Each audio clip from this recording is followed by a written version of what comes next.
Hello, happy International Women's Day. As we look at the data and as we look at the statistics, we see that women were still struggling to take leadership roles in business, in politics, in industry, in cultural, in societal norms. And I think what we really need to ask is, what are the challenges that women face? COVID-19 has exposed the big gaps between men and women in different parts of our own region in the OSCE. We know that women still face barriers to equality. The fact that women are the first person to lose their jobs in the COVID pandemic. The fact that we discovered that women were at the low end of the pay scale and still have inequity in terms of pay. That was exposed in COVID-19. We found that women were doing low-paying jobs. They were going home to their families. They were losing those jobs very regularly. And many of them were doing the risky professions like nursing and working in institutions of health.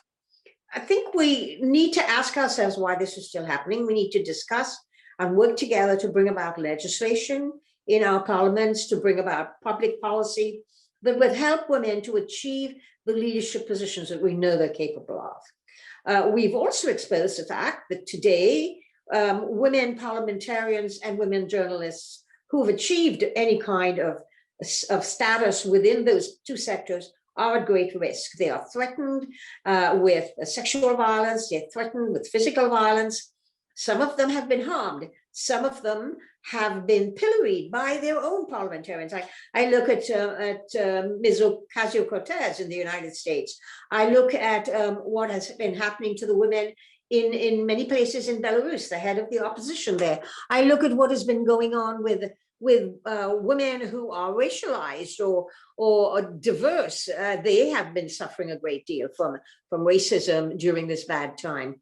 What we really need to do is to have men in parliament, to have men in journalism and in the media stand up for their colleagues who are women.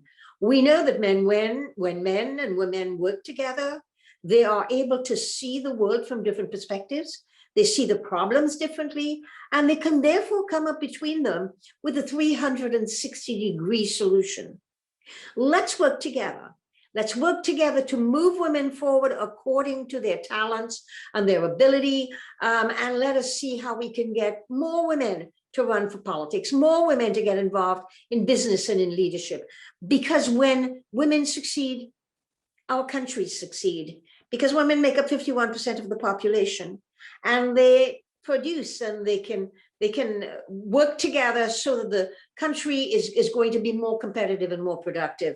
If you only use half of your population base, nothing is going to happen, nothing is going to change. You're going to be behind the other countries that are already doing this. So I want to wish you not only a happy International Women's Day, but I want us to be able to move forward, to be able to push for women's equality. And we know that women can succeed. We know that men can succeed. But when we work together, what a difference we will make in this world and in looking at all of the problems that we're currently facing.